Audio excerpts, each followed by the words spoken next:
avez fait demander, Edouard. Oui, mon père, j'ai bien réfléchi depuis quelques jours et j'ai enfin choisi ma dernière volonté. Oui, quelle est-elle, mon fils? Je veux voir Monsieur Holmes. Qui? Monsieur Sherlock Holmes, le détective. S'il existe une chance de prouver mon innocence, il est le seul qui la trouvera. Il faut que vous me l'ameniez, mon père. Très bien, Edouard. Si j'arrive à le trouver, je promets de vous l'amener. Monsieur Sherlock Holmes.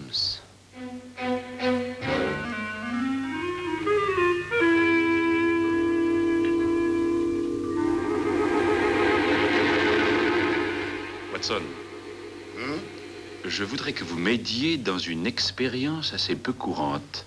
Une expérience? Quel genre d'expérience? Je veux que vous restiez à côté de moi pendant que je boirai ceci. Oh, allez chercher votre stéthoscope.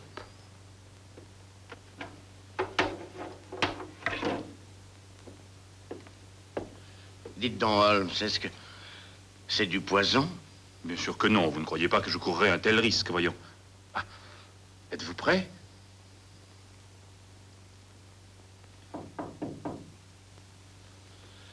Ah, que le ciel vous bénisse, qui que vous soyez. Dieu. Entrez, Lestrade, j'ai jamais été aussi heureux de vous voir. Ah, mais quel accueil plein de chaleur. Venez, cher ami, tenez, voici notre meilleur fauteuil. Non, non, merci, non, je n'ai pas le temps. Dites-moi, visite d'amitié? Non, pas exactement. Ah, qu'est-ce qui ne va pas, Lestrade? Vous rappelez-vous le meurtre de Phyllis Brighton? Ah oui, bien sûr, Brighton. Elle avait été poignardée. C'est exact, par son mari, Edward Brighton. Eh bien, il y a une heure, il a fait connaître sa dernière volonté. Et elle sort plutôt de l'ordinaire. Ah, quelle est-elle? Vous. Moi? Pourquoi? Il m'a donné aucune explication. Simplement, il désire voir Sherlock Holmes. Et vous le savez, Holmes, chaque fois que c'est humainement possible, nous essayons de respecter la dernière volonté d'un condamné à mort. Naturellement. Et j'en déduis que son exécution est imminente, alors, Lestrade. Oui, à l'aube. Il a environ 7 heures à vivre. Dépêchons-nous, Watson. Il n'y a pas une minute à perdre. Si un homme me réclame juste avant de mourir, cela peut signifier que nous aussi, nous serons amenés à respecter sa dernière volonté. Et 7 heures sont un délai bien court quand il y a la potence au bout.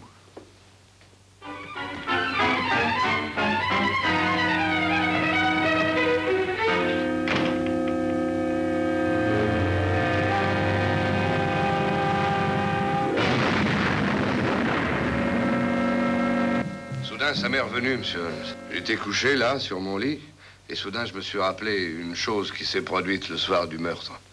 Ça m'était sorti entièrement de la mémoire jusqu'alors. Et de quoi vous êtes-vous souvenu, monsieur Brighton? J'ai bien peur que ça ne vous dise pas grand-chose tant que vous ne connaîtrez pas les autres faits de l'affaire. Eh oui, naturellement. Je vous en prie, continuez. C'est par un dimanche après-midi, en avril dernier, que j'ai rencontré Phyllis. Nous nous sommes plus immédiatement, et 3 semaines plus tard, nous étions mariés. Elle était vraiment très belle, monsieur Holmes. Blond cendré, le visage délicat, une délicieuse petite bouche. Et son entourage, sa famille? Nous ne nous parlions jamais de ça. Phyllis avait exigé que je ne m'occuperais pas de son passé, ni elle du mien. Et je trouvais cette demande assez bizarre, mais j'y consentis sans discuter. Monsieur Holmes, je n'étais qu'un employé de banque, seul dans la vie. Je ne voulais pas perdre ma seule chance de bonheur. Je comprends. Dites-moi, quel était le nom de jeune fille de Madame Brighton? L'ami, Phyllis l'ami. Mais elle m'a dit que ses amis l'appelaient Bobo. Bobo. J'avais trouvé ce nom charmant. Monsieur Holmes, jamais je ne l'aurais tué. J'avais acheté une petite maison aux portes de Londres et contracté une assurance sur la vie de 2000 livres afin qu'elle ne soit pas dans le besoin au cas où j'aurais disparu. Je lui offrais tout ce qu'elle voulait. Chaque minute compte, monsieur Brighton. Dites-moi ce qui s'est passé le soir de la mort de votre femme. Ah oui. Ce soir-là, nous eûmes notre première dispute. Et pour un motif vraiment mesquin.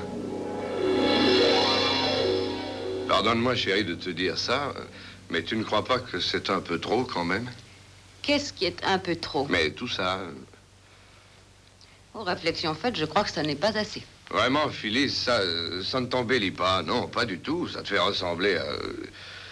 Une grue. Je n'ai pas dit ça. Je voulais seulement dire... Si tu as peur que ça puisse choquer les Kimball, c'est très simple, vas-y tout seul. Tu sais très bien que les Kimball nous attendent. Alors pourquoi perdre notre temps à discuter? Mais ce n'est pas moi qui discute, Edouard, c'est toi, il me semble. Je crois que je ferais mieux d'aller prendre l'air avant de dire quelque chose de désagréable. Comme tu voudras. Tu es vraiment un amour, Edouard, mais quelquefois tu es trop bourgeois.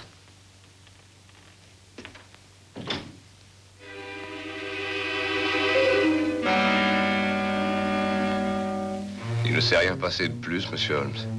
Simple querelle d'amoureux. Pourtant, au procès, tous nos voisins ont affirmé que nous nous étions violemment disputés. Même maintenant, je n'arrive pas à comprendre pourquoi ils ont pu dire ça. Après avoir quitté votre femme, qu'avez-vous fait? J'ai marché droit devant moi, sans but précis. J'ai simplement marché. Au bout d'un moment, je me suis mis à réfléchir aux moyens de m'excuser auprès de Phyllis. Je ne voulais pas qu'elle soit malheureuse, même pour une telle bêtise. J'avais dû marcher longtemps déjà, quand tout à coup, je me suis senti malade. Malade? Oui. Tout jeune, j'ai contracté la malaria en Afrique du Sud. J'ai su que j'allais avoir une crise. Docteur Watson, vous connaissez les effets de la malaria? Oh oui, très bien. Poussée de température, sudation, frissons, vertiges répétés. Oui, c'est ça. Et dès les premiers frissons, instinctivement, j'ai repris le chemin de la maison. J'avais un médicament qui atténuait les effets de la crise. Je ne rencontrais personne. Chaque pas que je faisais me coûtait un effort terrible.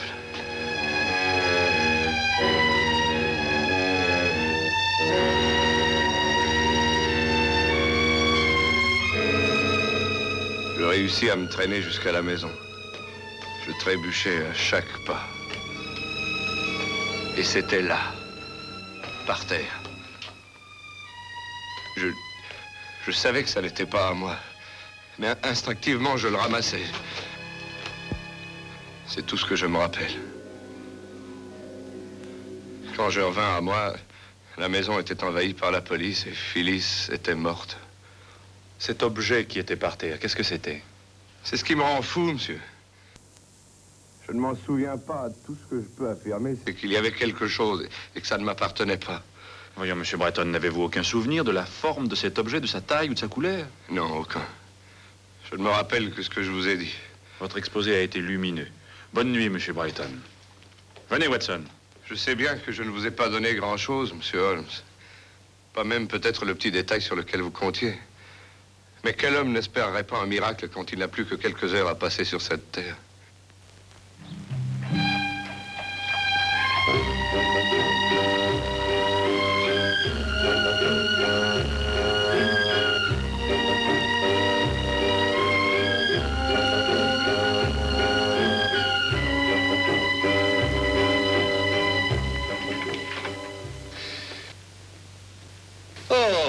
Entrez donc.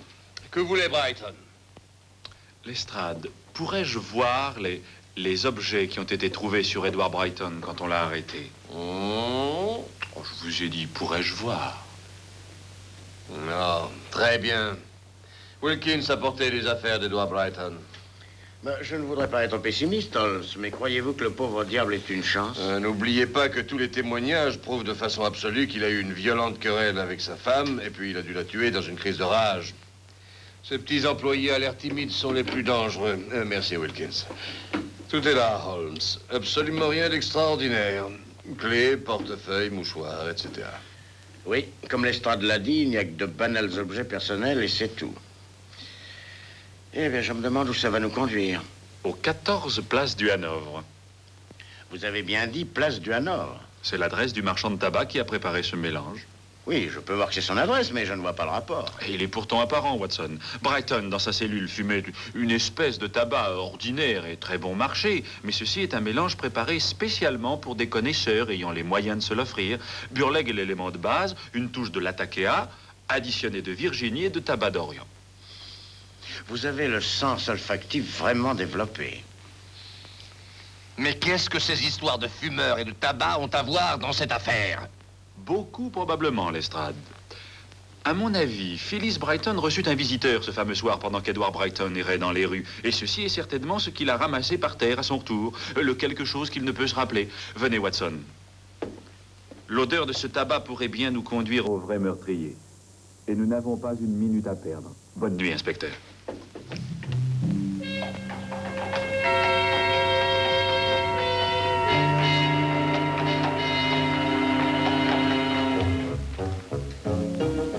Ce paquet de tabac était une piste bien fragile.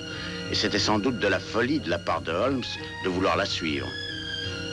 Quelques heures seulement séparaient encore cet homme de la mort. N'avions plus le droit ni le temps de commettre une erreur.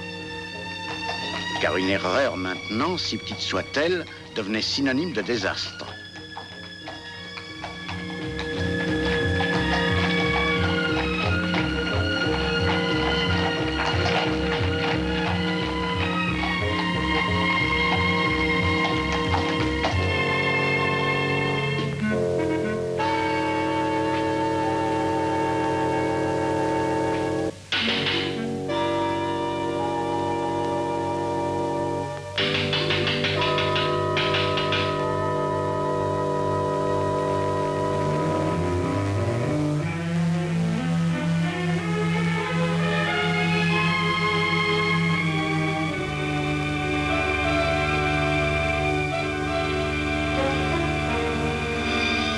Vous ne voyez pas que c'est fermé? Revenez demain.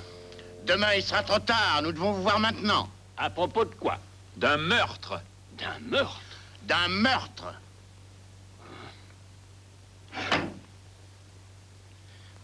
J'achèterais bien un bon cigare. Oh, je ne pense pas que nous ayons le temps, Watson. Vous choisissez un cigare comme d'autres hommes choisissent une femme. Oh, tout de même, Holmes. Un meurtre? Oui. Mon nom est Sherlock Holmes. Voici le docteur Watson. Pouvons-nous entrer? Oh, oui, oui, monsieur Holmes. Entrez, entrez, je vous en prie. Je vous en prie. Merci. Ma boutique est à votre disposition. Monsieur Caruthers, la vie d'un homme est en jeu. Et les renseignements que vous nous donnerez peuvent le sauver de la potence. J'aimerais jeter un coup d'œil sur votre registre portant les noms et les adresses de tous ceux qui fument ce mélange de tabac. Mais certainement, monsieur Holmes. C'est un mélange spécial, vous savez. Bien peu de mes clients ont assez de jugement ou d'argent pour me l'acheter. J'espère que ce livre vous sera de quelque secours. Mais regardez, Holmes, il y a au moins 100 noms sur cette liste. Il faudrait des jours pour tous les vérifier. Nous disposons de si peu de temps. Ah, Monsieur Langsley Priam, 8 Groveley Square. Langsley Priam, qui est-ce? Je n'en ai pas la moindre idée, mais il faut le trouver immédiatement, Watson. Mais voyons pourquoi Langsley Priam, de préférence à tous les autres. Parce que Groveley Square est dans le quartier des Docks et que toutes les autres adresses dans ce livre sont situées dans les plus chics quartiers de Londres. Ça ne vous semble pas curieux? Si, maintenant que vous m'en parlez. Vous devez vous rappeler, Watson, que feu Madame Brighton ne voulait pas révéler son passé. Nous pouvons donc en conclure qu'il devait sans doute présenter certains côtés douteux. Oui, très juste. Et le 8 Groveley Square est dans un quartier plus que douteux. Bien sûr, ce ne sont que des conjectures, je le reconnais, Watson. Mais nous n'avons pas le loisir de nous livrer à une enquête plus approfondie. Notre principal adversaire, désormais, c'est le temps. Merci beaucoup, Monsieur Caruthers, de votre complaisance. Et bonne nuit. Bonne nuit. Un meurtre?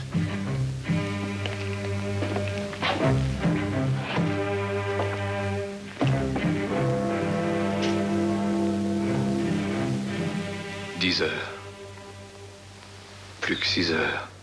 Inspecteur Lestrade, croyez-vous que M. Holmes pourra découvrir quelque chose? S'il y a quelque chose à découvrir, il en est le seul capable. Je me demande où il peut être. Jamais il n'y arrivera. Tout ce que je lui ai donné, c'est quelques heures et de vagues souvenirs.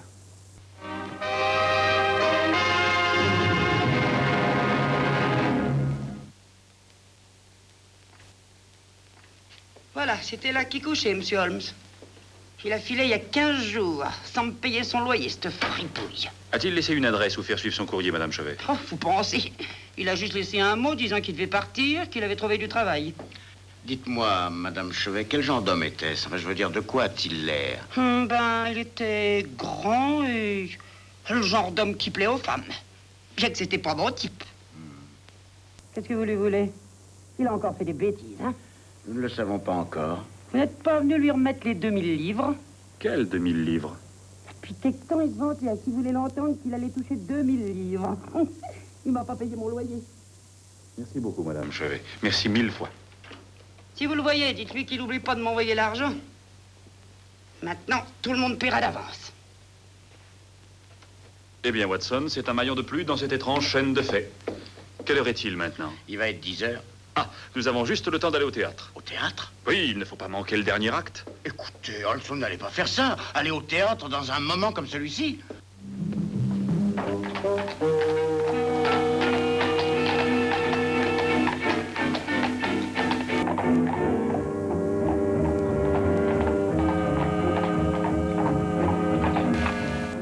vraiment, Holmes, votre désir de vous distraire est des plus déplacés. À votre avis, qu'est-ce que c'est? Des cheveux? Je suis indigné. Comment pouvez-vous rester là, assis, à lire le journal, avec une affaire aussi grave entre les mains? Ce ne sont pas des cheveux ordinaires, Watson. C'est du crépé.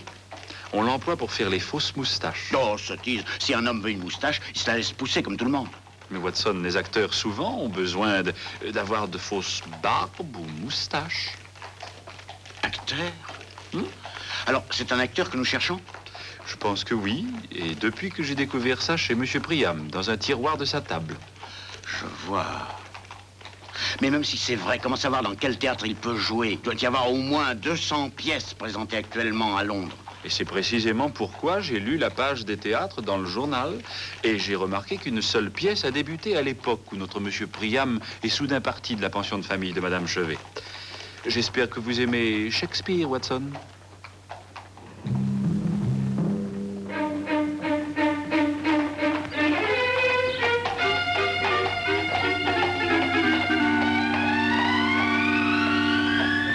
Non, personne ne peut entrer dans les coulisses, monsieur. Voyons, mon ami, si vous venez de la part de la compagnie qui a loué les costumes, vous ne toucherez à rien avant la fin du spectacle.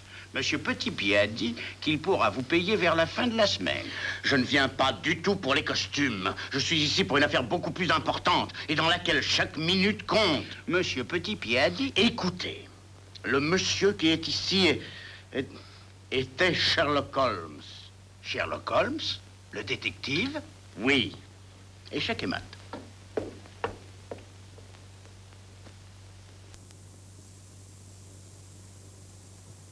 Mais, monsieur Holmes, la scène finale vient de commencer.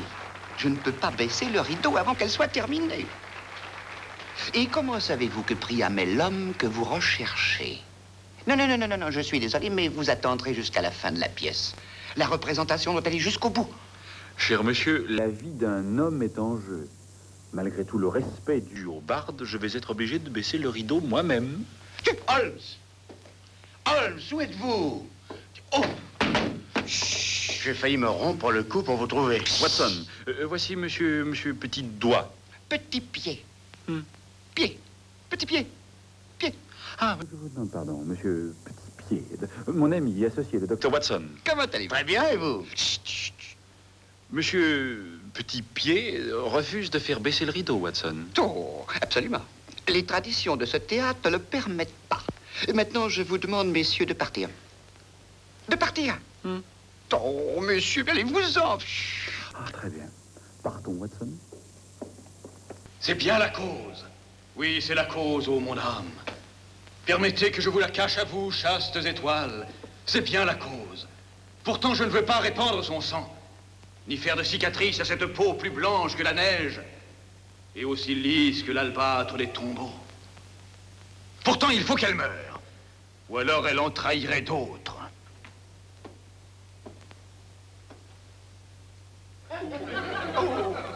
Oh, ma pièce. D'abord, éteignons cette lumière et puis nous éteindrons l'autre.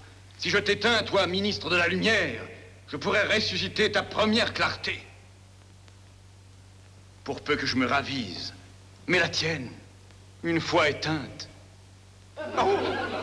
Oh, toi, modèle achevé de l'exquise nature, je ne sais pas où existe le feu prométhéen qui pourra la rallumer. Quand j'aurai cueilli cette rose, je lui aurai enlevé la vie en même temps. Il faudra qu'elle se flétrisse. Je veux la respirer avant qu'elle meure. Oh, haleine embaumée, tu arriverais à persuader la justice de briser son glaive. Un baiser encore? Encore un?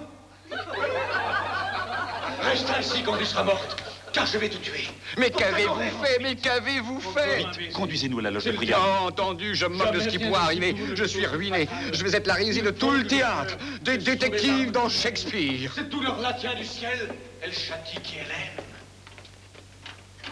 C'est ici.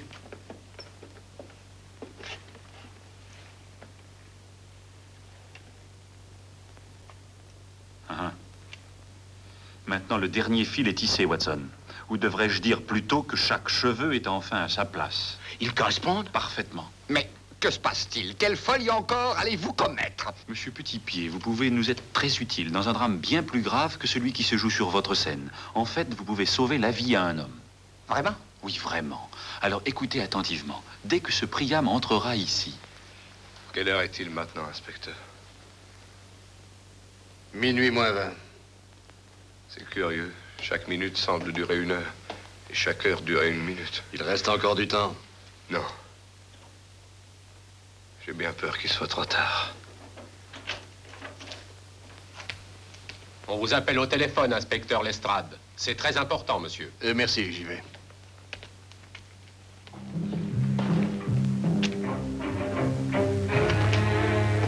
Écoutez, Holmes, il va être ici dans 1 minute. Voulez-vous que je me cache derrière la porte et que je lui saute dessus? Non, ce sera inutile, Watson. Restez assis là et ne bougez pas, quoi qu'il puisse arriver. Il arrive.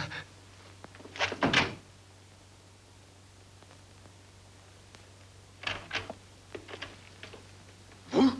Encore vous? Vous avez saboté ma scène. Oui, et je pense que ce n'est qu'un commencement. Enfin, qui êtes-vous? Que voulez-vous? En réponse à votre première question, mon nom est Sherlock Holmes. En réponse à la seconde, je vous recherche pour le meurtre de Phyllis Brighton. Le meurtre de Phyllis Brighton? Plus connu au théâtre sous le nom de Bobo l'ami. Sortez de ma loge immédiatement. Vous avez un grand talent de comédien, monsieur Priam. Vous m'avez presque convaincu de votre innocence. Cependant, la comédie et la vie sont 2 choses bien différentes. Ce soir, sur la scène, vous avez étranglé Desdemone. Mais ça n'était qu'une comédie. Il y a 1 mois, vous avez tué une femme, et cette fois, ça n'était pas de la comédie. Oh, libre à vous de continuer cette farce. La scène est à vous. Merci. J'essaierai d'être bref. Vous et votre ex-partenaire aviez échafaudé un plan très simple, mais aussi très habile. Elle devait épouser un pauvre garçon du genre inoffensif. Et vous deviez le tuer. Et alors, vous deux deviez vous partager son assurance sur la vie. C'est ridicule. Et ce plan était parfait à un détail près. Phyllis est tombée amoureuse d'Edward Brighton. Je ne sais vraiment pas de qui vous parlez. Je ne connais pas de Phyllis ni de Brighton. Je présume, monsieur Priam, que vous connaissez ces vers que dit Roméo. Oh, combien d'hommes sur le point de mourir se sont-ils sentis heureux? Sortez d'ici. J'en ai assez entendu. Non, pas encore assez, Priam. C'est vous qui avez eu la violente dispute avec Phyllis Brighton quand elle refusa de continuer à se prêter à votre plan. Et c'est vous encore qui, dans une crise de jalousie furieuse, l'avez poignardée. Et ainsi, vous mourrez. Oh!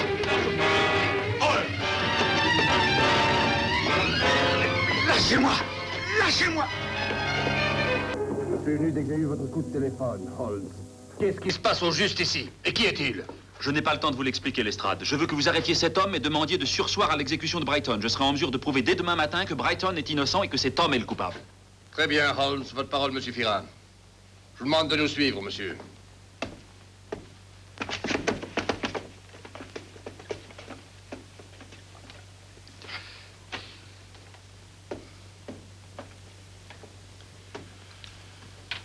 J'avoue que je suis un peu trop secoué pour penser clairement, mais quand même, j'en reste un peu éberlué. Je l'ai vu de mes yeux, je l'ai vu vous poignarder avec cette dague. Ah, Holmes, hé!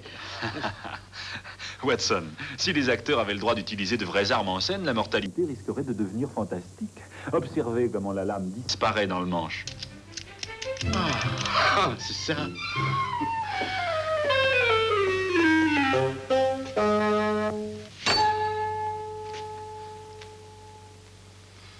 Holmes. Oh.